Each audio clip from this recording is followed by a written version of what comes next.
আসসালামু আলাইকুম। এই যে হ্যাচারি ডাক্তার ভাই আজকে আমাদেরকে দেখাবে পিজিটা কিভাবে প্রিপারেশন করা হয়। এই যে এটা পিটুইটারি গ্ল্যান্ড করে এই মাছগুলোকে ডোজ করা হচ্ছে, তা আপনাদের দেখানোর চেষ্টা করব, আপনারা সাথে থাকবেন। এই যে পিজি, এটা পিটুইটারি গ্ল্যান্ড, এটা বিভিন্ন সাইজের হয়, 1 মিলি, 2 মিলি, 3 মিলি পর্যন্ত হয়ে থাকে। এই এই পিজিগুলোকে শুকানো হচ্ছে যাতে এর ভিতরে কোনো ধরনের অ্যালকোহল না থাকে। এই কারণে কিন্তু এই পিজিগুলোকে এটা সাদা কাগজে কিন্তু শুকানো হয়। তারপরে যে দেখতে পাচ্ছেন এই জিনিসটাতে এটাকে গুঁড়া করা হয়, যেটাকে অনেক সময় গ্রাম্য ভাষায় হামান দিস্তা বলে থাকে। তো এই জিনিসটাতে দেখেন পিজিটাকে গুঁড়া করা হচ্ছে।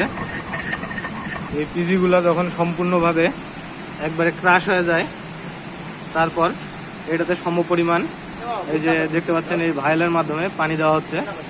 যেহেতু এই মাছগুলো খুব অল্প পরিমাণে লাগে, যার কারণে এই যে দেখতে পাচ্ছেন যতটুকু পরিমাণ এটা ডাক্তার ক্যালকুলেশন করছে, করার পর এই যে পানি দিয়ে দিচ্ছে।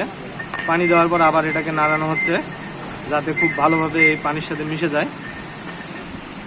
তারপর এটাতে আরও পানি দেওয়া হচ্ছে এবং এটাকে সমপরিমাণ ডোজ করতে যতটুকু পরিমাণ পানি প্রয়োজন হয় ততটুকু পরিমাণ কিন্তু পানি দেওয়া হচ্ছে। এটা ডিস্টিল ওয়াটার ব্যবহার করা সব থেকে ভালো। তাছাড়াও যে বোতলজাত যে পানি আছে সে পানিটাও আসলে ব্যবহার করা যায় এবং পানি ফুটিয়ে সেটা ঠান্ডা করেও কিন্তু এটাতে ব্যবহার করা হয়। তাহলে ডাক্তার সাহেব ডোজ রেডি? হ্যাঁ ভাই, ready, dose ready. Dose ready. এই যে দেখতে পাচ্ছেন এই যে ডোজ রেডি করা হয়ে গেছে।